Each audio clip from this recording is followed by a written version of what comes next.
5 types of welding joints explained. Butt joint. A butt joint is a joint where two pieces of metal are placed together in the same plane and the side of each metal is joined by welding. T-joint. T-welding joints are formed when two pieces intersect at a 90 degrees angle and joined by welding. Corner joint. Corner joints have similarities to T-joints. However, the difference is the location of where the metal is positioned. Corner joints meet in the corner, forming an L shape.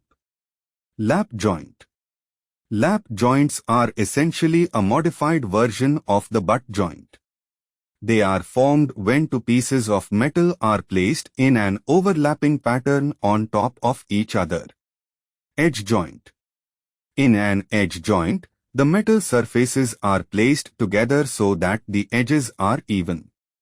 One or both plates may be formed by bending them at an angle.